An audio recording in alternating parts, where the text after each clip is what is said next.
இயேசுவே புகலிடம், நம் இயேசுவே புகலிடம்.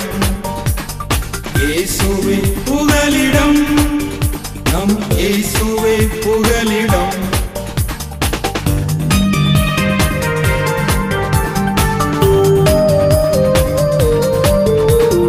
ஆறுகளை நாங்கள் கடக்கும் போதும், மலைகளை தாண்டி நடக்கும் போதும், ஆறுகளை நாங்கள் கடக்கும் போதும், மலைகளை தாண்டி நடக்கும் போதும், இன்னட்டும் எங்களை இவை போல் காத்தது சுவிசேஷம் சொல்வதற்கு. இயேசுவே புகலிடம், நம் இயேசுவே புகலிடம்.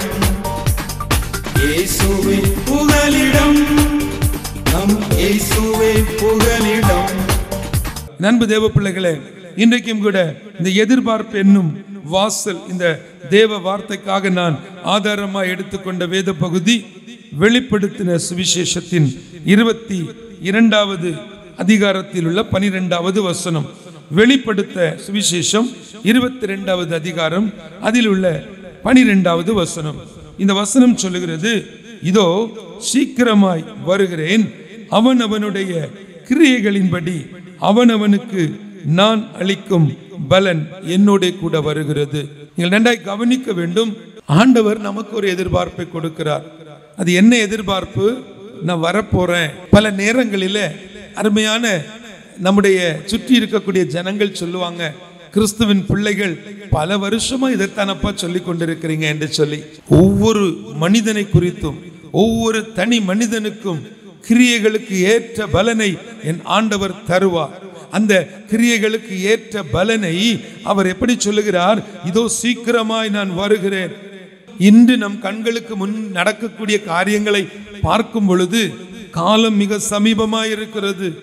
அது இனி வருஷங்கள் அல்ல, மாதங்கள் அல்ல, அது மணித்துளிகள் அல்ல, சமீபம் என்று சொல்லும் பொழுது அது கண்ணிமைக்கும் நேரமாய் வந்து நிற்கிறது.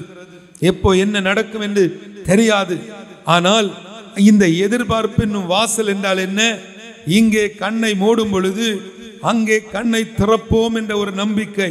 அருமையான தேவஜனமே, நம்முடைய வாழ்க்கையில அவர் சொல்லுகிறார், அவனவனுடைய கிரியைகளின்படி அவனவனுக்கு நான் அளிக்கும் பலன் என்னோடு கூட வருகிறது. அப்போ உங்களுடைய கிரியைகள் எப்படிப்பட்டதா இருக்க வேண்டும்? உங்கள் வாழ்க்கையில் அப்படிப்பட்ட எதிர்பார்ப்புகள் உண்டா? உங்களுடைய தனிப்பட்ட வாழ்க்கையினுடைய எதிர்பார்ப்புகள் என்ன? ஆண்டவருடைய எதிர்பார்ப்பு, நான் சீக்கிரம் வந்துருவேன்ப்பா, நான் வர்றது மட்டுமல்ல, உன் கிரியைக்கு ஏற்ற பலனை நான் தந்து உன்னை நான் என் கூட கூட்டிட்டு போவேன் என்று சொல்லுகிறார். உங்களுக்கு என்ன நம்பிக்கை? உங்களுடைய எதிர்பார்ப்பு என்ன? அதே வெளிப்படுத்தல் 22வது அதிகாரத்தின் 11வது வசனம் சொல்லுகிறது, அநியாயம் செய்கிறவன் இன்னும் அநியாயம் செய்யட்டும், அசுத்தமாய் இருக்கிறவன் இன்னும் அசுத்தமாய் இருக்கட்டும், நீதி உள்ளவன் இன்னும் நீதி செய்யட்டும், பரிசுத்தம் உள்ளவன் இன்னும் பரிசுத்தமாகட்டும். என் அன்பு தேவ பிள்ளைகளே, இந்த உலகத்தை பார்த்து கொண்டிருந்த நீங்கள், உங்களை சுற்றி இருக்கக்கூடியவர்களை பார்த்து கொண்டிருந்த நீங்கள், இனி ஆகிலும் ஒரு தனி மனிதனுடைய அல்லது உங்களுடைய தனிப்பட்ட வாழ்க்கையை குறித்து சிந்தியுங்களேன். அந்த நாட்களில் ஒரு மனிதன் தனிமைப்படும் பொழுது அவன் தேவனோடு சஞ்சரித்து கொண்டிருப்பான், அல்லது தேவனோடு பேசி கொண்டிருப்பான், அல்லது ஆண்டவரோடு சில காரியங்களை அவன் பேசி கொண்டிருப்பான், ஜெபித்து கொண்டிருப்பான், அழுது கொண்டிருப்பான். அது அவனுக்கு தனிமையாயிருந்தது, அது அவனுக்கு இனிமையாயிருந்தது. ஆனால் இன்று ஒரு மனிதன் குடும்பத்தை விட்டு, கணவனை விட்டு, மனைவியை விட்டு, பிள்ளையை விட்டு ஒரே வீட்டுக்குள்ள தனிமையாக இருக்கிறார் என்று சொன்னால் அவன் இந்த உலகத்தை நோண்டி கொண்டிருக்கிறான், அல்லது தொலைபேசியை உட்கார்ந்து ஏதோ ஒன்றை பார்த்து கொண்டிருக்கிறான். அவனை ஏதோ ஒரு காரியத்தை அவன் தேடி தொலைத்து கொண்டிருக்கிறான். நான் திரும்பவும் உங்களுக்கு சொல்லுகிறேன், இந்த உலகத்தில் அநியாயம் செய்கிறவர்கள் இன்னும் அநியாயம் செய்யட்டும், அசுத்தமாய் இருக்கிறவன் இன்னும் அசுத்தமாய் இருக்கட்டும், நீதி செய்கிறவர்கள் இன்னும் நீதி செய்யட்டும், பரிசுத்தம் உள்ளவன் இன்னும் பரிசுத்தமாகட்டும். ஆண்டவர் நம்மிடத்தில் எதிர்பார்க்கக்கூடிய ஒரு பெரிய வாசல் என்ன தெரியுமா? நாம் பரிசுத்தமாய் மாற வேண்டும் என்று சொல்லி. பல நேரங்களில் நம்முடைய தனிப்பட்ட வாழ்க்கையினுடைய பரிசுத்தத்தை திரும்பி பார்க்க வேண்டும், பரிசுத்த வாழ்க்கையை திரும்பி பார்க்க வேண்டும். என்னுடைய வாழ்க்கை எப்படி இருந்தது? என்னுடைய வாழ்க்கையினுடைய காரியங்கள் என்ன? ஆண்டவர் என்னை நடத்தி வந்த காரியங்கள் என்ன? ஒவ்வொரு நாளும் அணு தினமும் ரட்சிக்கப்படுகிறவன் முடிவு பரியந்தம் அவன் நிலை நிற்க வேண்டும். அவன் தான் ரட்சிக்கப்பட்டவன் அப்படின்னு சொன்னா, நீங்க தினமும் காலையில நீங்கள் ஆண்டவருடைய சமூகத்தில் நின்று அவருடைய அன்பில் நீங்கள் நிற்பது மாத்திரமல்ல, வசனத்தை தியானிப்பது மாத்திரமல்ல, நீங்கள் அவரோடு பேச வேண்டும். என் அன்பு தேவ பிள்ளைகளே, குடி பழக்கத்தினால பாதிக்கப்பட்ட ஒரு அருமையான சகோதரி ஒவ்வொரு மாதமும் எங்களுடைய நாகர்கோவில் பிரேயர் சென்டர்ல வந்து ஒவ்வொரு மாதமும் அழுவார்கள். ஏகதேசம் 3-4 வருடங்களாக அவர்கள் வந்து இப்படி ஜெபிக்கும் பொழுது அந்த ஒவ்வொரு தடவையும் அந்த ஜெப குறிப்பை எழுதி கொடுத்து கொண்டே இருப்பாங்க. அவங்க சொல்லுவாங்க, என்னுடைய ஒரே எதிர்பார்ப்பு என்னுடைய கணவர் குடிப்பழக்கத்தை விட்டு மாறணும். அவர் ஒருத்தர் மாறணும். அந்த அம்மா சொன்ன சாட்சி என்ன தெரியுமா? அவர் ஒருத்தர் மாறினா எங்க குடும்பத்துக்குள்ள ஏகதேசம் 13-14 பேர் அந்த குடிப்பழக்கத்திலிருந்து வெளி வருவாள். எனக்கு ரொம்ப ஆச்சரியமா இருந்துச்சு. ஒரு மனுஷன் இந்த பழக்கத்திலிருந்து வெளியில வந்தா ஒரு குடும்பமே எப்படி மாறும் என்று சொல்லி நடந்த காரியம் என்ன தெரியுமா? 3 வருஷம் 4 வருஷம் அவர்கள் வருவார்கள், ஜெபிப்பார்கள். அவர்களுக்கு நம்பிக்கை, அவருடைய எதிர்பார்ப்பு தன்னுடைய குடும்பத்துக்குள்ள இப்படிப்பட்ட ஒரு காரியம் எப்படியாகிலும் வர வேண்டும் என்று சொல்லி இந்த நாட்களில தர்மையான சகோதரி வந்து சொன்னாங்க, பிரதர், நாங்க ராத்திரி குடும்ப ஜெபம் பண்ணும் பொழுது எங்க கண்ணு முன்னாடியே அவர் தூங்கி கொண்டிருப்பார். காலையில எழும்பி ஜெபம் பண்ணுனா அவர் காலையிலையும் எங்க முன்னாடி தூங்கி கொண்டிருப்பார். நாங்கள் ஆலயத்திற்கு ஞாயிற்றுக்கிழமை கிளம்பினால் அவர் வீட்டில் படுத்திருப்பார். நாங்கள் போய் கொஞ்ச நேரத்தில் அவருக்குன்னு ஒரு கூட்டம் நண்பர்கள் கூடுவார்கள். கூடி இருந்து அப்படிப்பட்ட மதுபான பழக்க வழக்கத்தை ஞாயிற்றுக்கிழமையில வீட்டில் உட்கார்ந்து தைரியமாக செய்வார்கள் என்று சொல்லி அவர்களுக்கு 2 வாலிப பிள்ளைகள். அந்த 2 வாலிப பிள்ளைகளும் 9ஆம் கிளாஸ் 11ஆம் கிளாஸ் படித்து கொண்டிருந்த நாட்கள். அந்த பிள்ளைகள் பரீட்சை நேரங்களில் வீட்டில் இருந்து படிக்க முடியாதபடிக்கு எங்கேயாகிலும் உறவினர் வீடுகளில் போய் நின்று படிக்கலாமா என்று சொல்லி அலைந்து திரிந்த நாட்கள். எதிர்பார்ப்பென்னும் வாசல். என் அன்பு சகோதரனே, இன்றைக்கு இந்த இடத்துல இப்படிப்பட்ட ஒரு வார்த்தை நீ கேட்டுக்கொண்டிருக்கலாம். ஒருவேளை இப்படிப்பட்ட பழக்கத்தில் நீ சிக்கி கொண்டிருக்கலாம். ஒருவேளை வீடுகளில் உட்கார்ந்து இந்த வார்த்தையை கேட்கிற உங்களுக்குள்ளால இப்படிப்பட்ட ஒரு விட முடியாத பழக்கம் இருக்கலாம். தேவ பிள்ளைகளை, உங்கள் வீடுகளில் இப்படிப்பட்ட மதுபான பழக்க வழக்கத்தில், புகை பிடிக்கக்கூடிய பழக்கத்தில், விட முடியாத சில பழக்க வழக்கங்களில் உங்களுடைய சகோதரனாக இருக்கலாம், உங்கள் கணவராக இருக்கலாம், அல்லது உங்களுடைய தகப்பனராக இருக்கலாம். யாரா இருந்தாலும் இன்றைக்கு இந்த இடத்துல கர்த்தருடைய வார்த்தை உங்களுக்குள்ளே ஒரு பெரிய ஒரு எதிர்பார்ப்பு வாசலை என் ஆண்டவர் திறந்து தருகிறார்.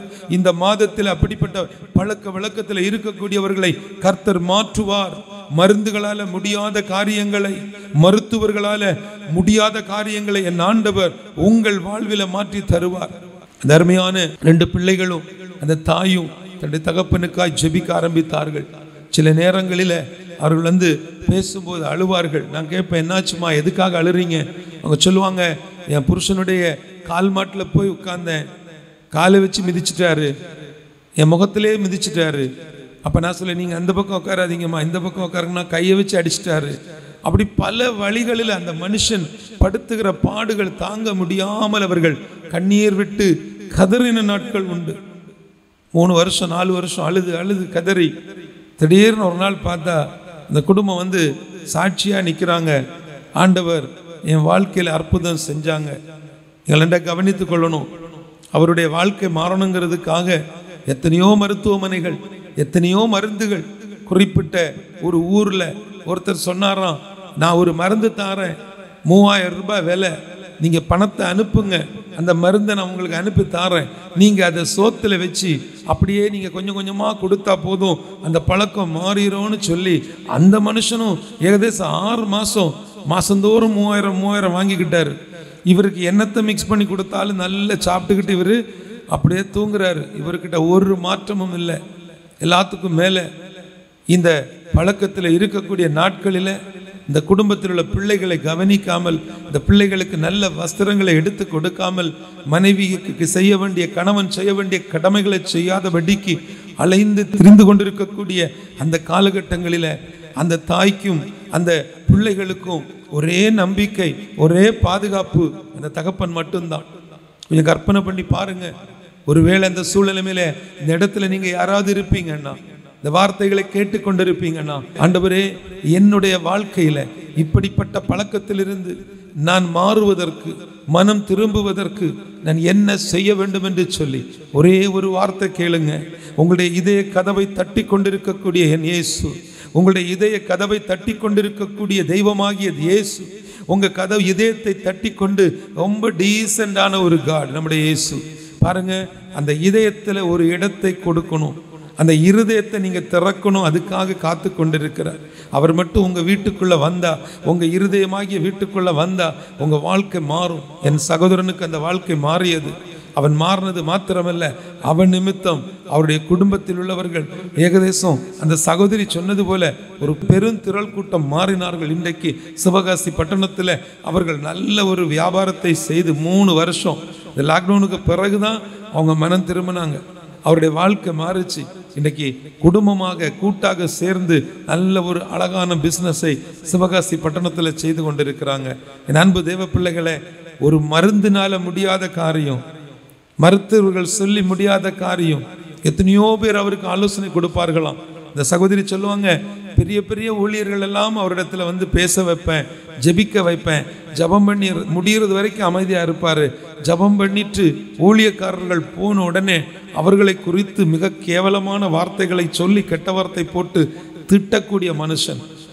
இன்றைக்கு தமிழ்நாட்டில் ஒரு குறிப்பிட்ட ஒரு ஊழியத்தில் நல்ல ஒரு பங்காளராக இருந்து மாதம் தோறும் அந்த ஊழியத்தினுடைய செலவுகளில் ஒரு பெரும் பகுதியை அவர்கள் குடும்பமாக எடுத்து நின்று அந்த ஊழியத்தில் கர்த்தருடைய மகிமை உள்ள சாட்சியாக இன்றைக்கு வாழ்ந்து கொண்டிருக்கிறார்கள்.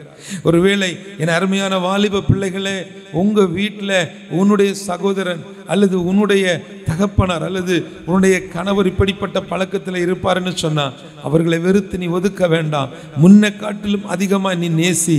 அவர்கள் எவ்வளவு அநியாயம் செய்தாலும், அவர்கள் எவ்வளவு அசுத்தமான ஒரு வாழ்க்கை வாழ்ந்தாலும் அவர்களுக்காகவும் இயேசு அடிக்கப்பட்டார். அவர்களுக்காகவும் இயேசு சிலுவையில் அவருடைய கடைசி சொட்டு இரத்தத்தை கொடுத்திருக்கிறார். என் அன்பு தேவ பிள்ளைகளே, நான் உங்களுக்கு இன்னொரு காரியத்தை நான் சொல்ல வாஞ்சிக்கிறேன். இந்த எதிர்பார்ப்பு என்னும் வாசலில் மத்தேயு 25வது அதிகாரம் அதில் உள்ள 14 முதல் 30 வரை உள்ள வசனங்களை நீங்கள் படித்து பார்க்கும் பொழுது இங்கே தாலந்துகளை குறித்து ஒரு உவமை சொல்லப்பட்டிருக்கிறது. எல்லாருக்கும் தெரிந்த ஒரு சம்பவம் தான். ஒவ்வொரு மனிதனுக்கும் தன்னை குறித்து ஒரு எதிர்பார்ப்பு இருக்கிறது. ஒவ்வொரு மனிதருக்கும் தன் குடும்பத்தை குறித்த ஒரு எதிர்பார்ப்பு இருக்கிறது. அதுபோல பரிசுத்த தெய்வமாகிய இயேசுவும் நம்ம மேல ஒரு எதிர்பார்ப்பை வைத்திருக்கிறார். அவர் நம்ம மேல வைத்திருக்கக்கூடிய எதிர்பார்ப்பு எப்படிப்பட்டதுன்னு சொன்னா, நான் உனக்கு தருகிற தாளந்தை நீ புதைக்க கூடாது, விதைக்கணும்னு கர்த்தர் சொல்லுகிறார்.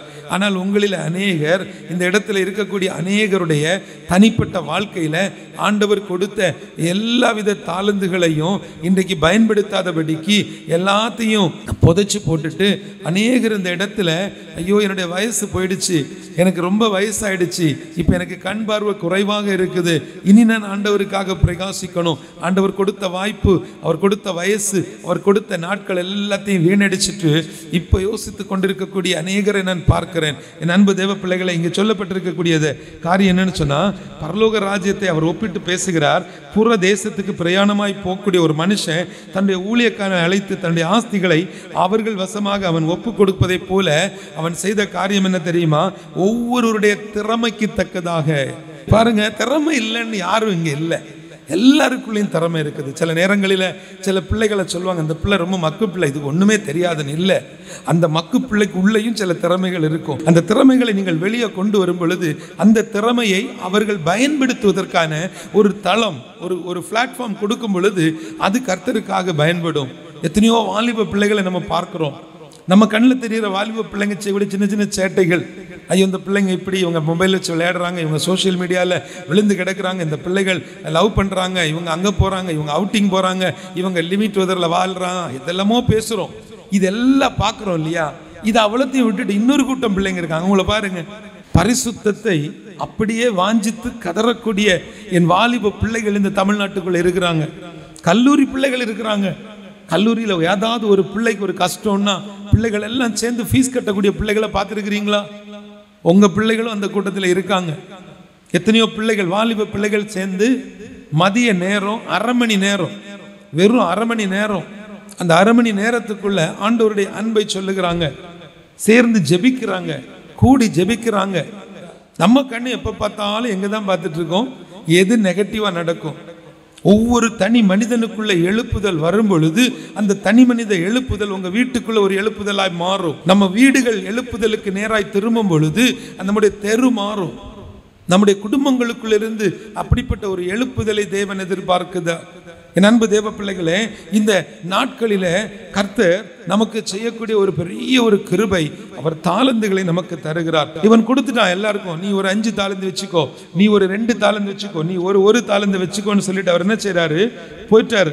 இப்ப பாத்தீங்கன்னா 19வது வசனம், வெகு காலமான பின்பு அந்த ஊழியக்காரருடைய எஜமான் திரும்பி வந்து அவர்களிடத்துல அவன் கணக்கு கேட்டான். ஆண்டவர் கணக்கு கேட்பார் அப்படிங்கிற பயம் உள்ளவங்க ஒருத்தர் கூட தன்னுடைய தாளந்துகளை மறைச்சு வைக்க மாட்டாங்க. தனக்கு கர்த்தர் கொடுத்த தாளந்தை ஒரு மனுஷனும் மறைத்து வைக்க கூடாது. சிலர்லாம் பார்த்தீங்கன்னா ஆண்டவர் எவ்வளவோ வரங்களை கொடுத்திருப்பார், எத்தனையோ கிருபைகளை கொடுத்திருப்பார், எவ்வளவோ காரியத்தை கர்த்தர் கொடுத்தாலும் ஒரு நன்றி இருக்காது. எனக்கு தெரிந்து அநேக குடும்பங்கள் சில நேரங்களில் ஆவிக்குரிய சபைகளுக்கு வருவார்கள், இண்டிபெண்டன்ட் சர்ச்சஸுக்கு வருவார்கள். வரும் பொழுது சொல்லுவாங்க, பிரதர் 2 நாளைக்கு முன்னாடி நாங்கள் குடும்பமாக தற்கொலை செய்யலாம்னு நினைச்சிட்டு இருந்தோம் பிரதர், உங்க வார்த்தையை கேட்டோம், உங்களை பார்த்தோம், நாங்கள் உங்க சபைக்கு வந்துட்டோம் வாங்க. அதே குடும்பம் கொஞ்ச நாள் போனதுக்கு அப்புறம் பாஸ்டரை தற்கொலை பண்ண வைக்கக்கூடிய அளவுக்கு போயிடுவாங்க. எப்படி? அவங்க வரும் பொழுது அவர்கள் பிரச்சனையை கொண்டு வந்தாங்க, போதகர் அவர்களுக்காக ஜெபிக்க ஆரம்பிச்சாங்க, அவர்களுடைய தாளந்துகளை பயன்படுத்துவதற்கான களங்களை கொடுத்தாங்க, அவர்களுடைய பிரச்சனைகள் தீர ஆரம்பிச்சு, கடன்கள் மாற ஆரம்பிச்சு, அவர்களுடைய வியாதிகள் காணாமல் போனது, அவர்களுடைய வாழ்க்கை மாறினது. கொஞ்சம் கொஞ்சமாய் மாறின உடனே அவர்கள் தாளந்தை விட திறமைக்கு முக்கியத்துவம் கொடுப்பார்கள். முதல்ல திறமைக்கு தான் தாளந்தா இருந்தது. இப்போ அவர்கள் என்ன செய்கிறார்கள், அப்படிப்பட்ட அநேக குடும்பங்கள், இது எவ்வளவு பெரிய ஒரு பெரிய ஒரு மாய்மாலமான ஒரு காரியம். தமிழ்நாட்டுக்குள்ள இது ஒரு பெரிய ஒரு ஃபேஷன். இப்போ அப்படியே வருவாங்க, 3 வருஷத்துல அவங்க லைஃப் ஸ்டைல் மாறிடும். அப்புறம் சொல்லுவாங்க, அழகான ஒரு வார்த்தை சொல்லுவாங்க, என்னம்மா ஏன் சர்ச்சுக்கு வரல, எதனால நீங்க சர்ச்சுக்கு வரல? அவங்களோட எதிர்பார்ப்பு, எங்க பிள்ளைங்களுக்கு சரியா தமிழ் தெரியாது பாஸ்டர், இந்த பிள்ளை தான் 3 வருஷத்துக்கு முன்னாடி அதே சர்ச்சுக்குள்ளால கீழே தரையெல்லாம் தொடச்சிட்டு இருந்திருப்பா, பணிவிடை செஞ்சுட்டு இருப்பாங்க. அந்த 3 வருஷத்துக்குள்ள அவங்களுடைய லைஃப் ஸ்டைல் மாறிடுச்சு, அவங்க பிரச்சனைகள் முடிந்தது. இன்னைக்கு அநேகர் பிரச்சனைகளுக்காக சபைகளுக்கு வருவார்கள், தேவனிடத்தில் வருவார்கள். பிரச்சனை முடிந்த உடனே அவர்கள் உடனே பேக்கப் ஆயிடுவாங்க, உடனே அவர்களுடைய வாழ்க்கையை தேடி போயிடுவாங்க. நல்லா புரிந்து கொள்ளுங்க, இப்படிப்பட்ட சூழ்நிலைமைக்குள்ள அவரை மாத்திரம் நம்பி அவருக்காகவே வாழ்ந்து கொண்டிருக்கும் உங்களுக்கு ஒரு எதிர்பார்ப்பின் வாசலை கர்த்தர் திறந்து கொடுப்பார். அருமையான தேவ ஜனமே, 5 தாளந்தை கொடுத்தவனை பார்த்து அவர் கேட்கிறாரு, அவன் கொண்டு போய் கொடுத்துட்டு சொல்றான் 20வது வசனத்துல, 5 தாளந்தை வாங்கினவன் வேறு 5 தாளந்தை கொண்டு வந்து, ஆண்டவனே 5 தாளந்தை என்னிடத்தில் ஒப்புவித்தீரே, அவைகளை கொண்டு இதோ இன்னும் 5 தாளந்துகளை. ஆண்டவர் என்ன காரியம் உங்களுக்கு தருகிறாரோ அதை மல்டிபிள் பண்ணணும், அதை பெருக்கணும். கொடுத்ததை அப்படியே வச்சு பார்த்துட்டு இருப்பதற்கு அல்ல. வசனத்தின்படி வசனம் சொல்லுகிறது, நீ கொஞ்சத்தில் உண்மையாய் இருந்தபடியினால உன்னை அநேகத்தின் மேல் அதிகாரியாக வைப்பேன் என்று சொல்லி இங்கே சொல்லப்பட்டிருக்கிறது. அப்போ நமக்கு கொடுக்கப்பட்ட கொஞ்சம் தாளந்துகளை எடுத்து நீங்கள் பயன்படுத்தும் பொழுது அவர் உங்களை பயன்படுத்துவார். நீங்கள் தாளந்துகளை பயன்படுத்தும் பொழுது அது கிருபையாய் மாறுகிறது. உங்களுடைய தாளந்துகள் நீங்கள் பயன்படுத்த நான் பேசுவது தாளந்துகளை கர்த்தருக்காய் பயன்படுத்துகிறவர்களை குறித்து. நல்ல கவனித்துக் கொள்ளுங்க. கர்த்தர் உங்களுக்கு ஒரு தாளந்து தந்திருக்கிறாரு, அதை நீங்கள் கர்த்தருக்காக பயன்படுத்துகிறீங்க. அதை நீங்கள் பயன்படுத்தும் பொழுது அந்த தாளந்து வரமாக மாறுகிறது, அந்த வரம் கிரியையாக மாறுகிறது. கிரியை உங்களிடத்திலிருந்து வெளிப்படும் பொழுது அந்த கிரியை தான் வசனம் சொல்லுகிறது, நான் வரும் பொழுது அவனவன் கிரியைக்கு தக்கதாக பலன் அளிப்பேன் என்று சொல்லி. அப்போ ஒரு மனிதனுடைய தனிப்பட்ட வாழ்க்கையினுடைய ஒவ்வொரு நிலைகளிலேயும் பரிசுத்தத்தை வாஞ்சிக்க வேண்டும், பரிசுத்த தேவனை தேட வேண்டும், இந்த பரிசுத்த வேதத்தை சுமக்க வேண்டும். எல்லாவற்றுக்கும் மேல 2 தாளந்து கொடுத்தவரும் கொண்டு போய் நான் இன்னொரு 2 சம்பாதிச்சேன். ரொம்ப முக்கியமான ஒன்று, மத்தேயு 25 அதில் உள்ள 24வது வசனத்தில் சொல்லப்பட்டிருக்கிறது, ஒரு தாளந்தை வாங்கினவன் வந்து, ஆண்டவனே நீர் விதைக்காத இடத்தில் அறுக்கிறவரும் தெளிக்காத இடத்தில் சேர்க்கிறவருமான கடினமுள்ள மனுஷன் என்று அறிவேன். அதனால நான் ரொம்ப பயந்து போய் அதை என்ன செஞ்சுட்டேன், பத்திரமா புதைச்சி வச்சுட்டேன். நான் புதைச்சி வச்சது அப்படியே எடுத்து உங்களுக்கு கொடுத்துட்றேன். நிறைய பேருங்க அப்படி உட்கார்ந்துட்டு இருக்கிறோம். ஆண்டவர் கொடுத்த தாளந்துகள். சிலர் சொல்லுவாங்க, பிரதர் ரொம்ப நாள் கஷ்டப்பட்டு இப்பதான் படிச்சு முடிச்சிருக்கிறேன், எனக்கு மட்டும் ஒரு வேலை கிடைக்கட்டும், நான் கர்த்தருக்காக ஊழியம் செய்வேன். வேலை கிடைச்ச உடனே என்னுடைய முதலாவது வேலை ஆண்டவருக்காக ஏதாகிலும் செய்ய வேண்டும், என்னுடைய நேரத்தை ஆண்டவருக்காக கொடுக்க வேண்டும். நான் சில்ட்ரன் மினிஸ்ட்ரி பண்ணுவேன், நான் சர்ச்சில் கொயரில் போய் உட்காருவேன், நான் ஹாஸ்பிட்டல் மினிஸ்ட்ரிக்கு போவேன், இப்படியெல்லாம் பேசுவாங்க. அதே ஆள் கொஞ்ச நாள் கழிஞ்சவன சொல்லுவாங்க, ஆண்டவரே எனக்கு நல்ல ஒரு வேலையை தந்தீரப்பா, உமக்கு சோத்திரம், உமக்கு ரொம்ப நன்றி, இப்போ அப்படியே எனக்கு நல்ல ஒரு ஏற்ற வாழ்க்கை துணையை தந்துடணும்னு சொல்லி அடுத்த ஜெபமா இருக்கும். ஆண்டவர் அந்த ஏற்ற துணையும் கொடுப்பார். அப்பவும் ஒரு ஊழியத்துக்கு போக மாட்டாரு. ஊழியம் என்பது தேவன் உங்களுக்கு தந்த தாளந்துகளின் ஒரு பகுதி. ஆண்டவர் உங்களுக்கு கொடுத்த நேரம். நீங்க நல்ல ஒரு பிசினஸ் மேனா இருப்பீங்க, ஒரு பெரிய பிஸ்னஸ் செஞ்சுட்டு இருக்கிறீங்க, உங்களுக்கு ஒரு நாளைக்கு 2 மணி நேரம் அதில் மிச்சம் கிடைக்குதுன்னா அந்த 2 மணி நேரத்தை எடுத்து நீங்கள் திக்கற்றவர்கள் கைவிடப்பட்டவர்களை தேடி போய் தரித்திரருக்கு நீங்கள் சுவிசேஷத்தை அறிவிக்கும் போது அதுவே உங்களுக்கு ஊழியமாய் மாறுகிறது, அதுவே உங்களுக்கு கிரியையாய் மாறுகிறது. என் அன்பு தேவ பிள்ளைகளை, இப்போ அந்த பொண்ணு என்ன செய்யறாங்க, அந்த பிள்ளைங்க என்ன செய்யறாங்க, எனக்கு ஒரு ஏற்ற துணையை கொடுத்துருங்க, நான் அப்படியே என்னுடைய லைஃப் மாதிரி. இப்போ என்னாச்சு, படிப்பு முடிஞ்சது, வேலைக்கு வந்தாச்சு. வேலைக்கு வந்தது அவங்க என்ன செய்யலை, கர்த்தருக்காக எதுவும் பண்ணல. இப்போ யாரா மாறியாச்சு, திருமணம் முடிஞ்சிடுச்சு. திருமணம் முடிஞ்ச உடனே அப்போ சொல்லுவாங்க, ஆண்டவரே ரொம்ப நாளைக்கு அப்புறம் என் வாழ்க்கையில் இப்போதான் நான் சந்தோஷமா இருக்கிறேன், எப்படியாவது கர்த்தர் எனக்கு ஒரு குழந்தை பாக்கியத்தை கொடுத்துருங்க, எனக்கு ஒரு புத்திர சுவீகாரம் கிடைச்சிருச்சுன்னு சொன்னால் கண்டிப்பாக நான் என்ன செஞ்சிருவேன், கர்த்தர் எனக்கு அப்படிப்பட்ட ஒரு பாக்கியத்தை தந்த உடனே நான் ஊழியம் செய்கிறேன், நேரத்தை நான் உருவாக்கி ஊழியம் செய்கிறேன், நேரத்தை மிச்சப்படுத்தி ஊழியம் செய்கிற அநேகர் இப்படிப்பட்ட பொய் வாக்குறுதிகளை நீங்க கொடுக்குறீங்க. இப்போ ஒவ்வொரு நிலையிலையும் ஆண்டவர் உங்க கூடவே வருகிறார். ஏன்னா நீ சகல கிரியையை முடித்து தீர மட்டும் நான் உன்னை விட்டு விலக மாட்டேன், உன்னை கைவிட மாட்டேன்னு அவர் உங்க மேல ஒரு எதிர்பார்ப்பை வச்சிருக்கிறார். ஆனா நம்ம என்ன செய்கிறோம், படிப்பு முடிஞ்சு வேலை கிடைச்சிருச்சு, இப்ப வேலை சூப்பர் சம்பளம், உடனே என்ன பண்றோம், மாப்பிள்ளைக்கு அங்க வேலை, பொண்ணுக்கு இங்க வேலை, தங்க வேலை, என்னத்தையாவது சொல்லி கல்யாணம் என்ன ஆயிடுது, நடந்துருது. அதுக்கப்புறம் என்ன, குழந்தையும் பிறந்துருது. குழந்தை பிறந்த உடனே ஆண்டவரே இந்த பிள்ளைய வளர்க்குறது பெரும்பாடா இருக்குது, இந்த பிள்ளைய வளர்த்து ஆளாக்குவதே ஒரு பெரிய ஊழியமா இருக்குன்னு சொல்லி ரொம்ப சலிச்சுக்குவாங்க. அப்படியே நாட்கள் போகும், வயசும் ஆகும். சிலர்லாம் சொல்லுவாங்க, இன்னைக்கு மட்டும் அரசாங்கத்தில் ஒரு வேலை எனக்கு கிடைக்கட்டு, கிடைச்ச உடனே ஊழியத்துக்கு வருவேன். அநேகர் இந்த வார்த்தையை கேட்டு கொண்டிருக்கிறீங்க. எத்தனை முறை நீங்கள் ஆண்டவரை ஏமாற்றி இருக்கிறீங்க. கர்த்தர் கொடுத்த தாளந்துகளை நீங்கள் அவருக்காய் பயன்படுத்தாதபடிக்கு. ஒருத்தர் சொன்னார் என்கிட்ட, எங்க ஃபேமிலியில யாருக்குமே கவர்மெண்ட் வேலை இல்லை, எனக்கு மட்டும் ஒரு கவர்மெண்ட்ல வேலை கிடைச்சுன்னா அந்த வேலை கிடைத்த மாத்திரத்திலிருந்து நான் ஏழைகளை தேடி போவேன், திக்கற்றவர்களை தேடி போவேன், மருத்துவமனை ஊழியத்துக்கு போவேன். சொன்னவர் இப்ப ரிட்டையர்டே ஆயிட்டாரு. இப்ப ரிட்டையர்ட் ஆனதுக்கு பிறகு அவர் எங்கேயும் போகல, அவரை தேடி இப்ப நாங்க போயிட்டு இருக்கோம். ஏதாகிலும் புரிஞ்சுதா, அவர் எங்கேயும் போகல, அவர் யாரை தேடியும் போகல.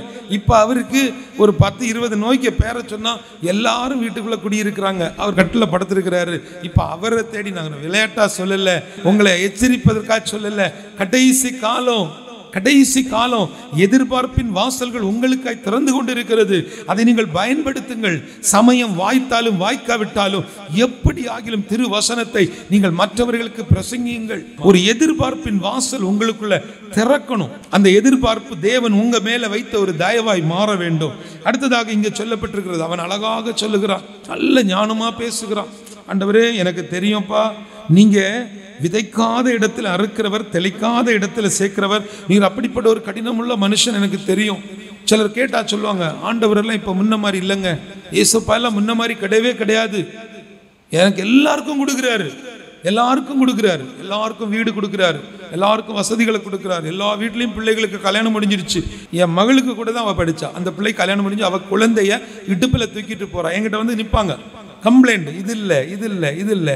எதிர்பார்ப்பின் வாசல் என்பது, ஆண்டவரே நீர் இன்றைக்கும் ஜீவிக்கிறீர், நீர் ஜீவிக்கக்கூடிய தெய்வம், என் வாழ்க்கையில ஒரு அற்புதம் செய்வதற்கு, என் பிள்ளையுடைய கற்பத்தின் கனியை ஆசீர்வதிப்பதற்கு உம்மால ஆகும், அந்த அடைக்கப்பட்ட கற்பம் திறக்கப்படட்டும்னு சொல்லி நீங்கள் ஜெபிக்கும் பொழுது உங்கள் வீட்டிற்குள்ள அந்த தலைமுறை ஆசீர்வாதத்தை என் ஆண்டவர் தருவார். அன்பு தேவ பிள்ளைகளே, நம்முடைய வாழ்க்கையில் நடக்கக்கூடிய அந்த மாற்றம் தான் எதிர்பார்ப்பின் வாசல்களை திறக்க செய்கிறது. இங்க அடுத்தது நீங்க பாத்தீங்கன்னு சொன்னா, இந்த புதைத்து வைக்கக்கூடிய இந்த அனுபவம் உங்கள் வாழ்க்கையில இன்றோடு மாறணும். அன்றைக்கு அந்த பெற்றோர்கள் விதைத்த தாளந்து இன்றைக்கு இந்த பிள்ளையுடைய வாழ்க்கையில தலைமுறை ஆசீர்வாதமாய் தொடர்ந்து கொண்டிருக்கிறது. இன்னைக்கு உங்க வீட்டுக்குள்ளால குடும்ப ஜெபம் பண்ணுவதற்கு எத்தனை சாக்கு போக்கு சொல்லுகிறீங்க. குடும்ப ஜெபம் குடும்பமாய் இருந்து ஜெபிக்க வேண்டிய ஜெபம். உங்க வீட்டில் விடிய காலையில் 5 மணிக்கு குடும்ப ஜெபத்தை தொடங்குங்க. என் அன்பு தேவ பிள்ளைகளே, எதிர்பார்ப்பின் வாசல் என்பது பரிசுத்த ஆவியானவர் நம்மோடு இருந்து நம்மளை நடத்துவது. நீங்கள் எப்படிப்பட்ட கிரியையோடு இருக்கிறீங்க? உங்கள் கிரியைகளுக்கு ஏற்ற பலன் நீங்கள் என்ன கிரியைகள் உங்களிடத்தில் இருக்கிறது? இன்னைக்கு உங்களுக்காக நான் ஜெபிக்கும் பொழுது, என் அன்பு தேவ பிள்ளைகளே, உங்க குடும்பங்களில உங்க கணவர் சம்பாதிக்கிற, உங்க பிள்ளைகள் சம்பாதிக்கிற, உங்க மனைவி சம்பாதிக்கக்கூடிய 75% பணமும் 75% வருமானமும் மருந்து மாத்திரைகளுக்கே போய்கொண்டிருக்கிறது. நம்ம எல்லாரும் எழும்பலாமா?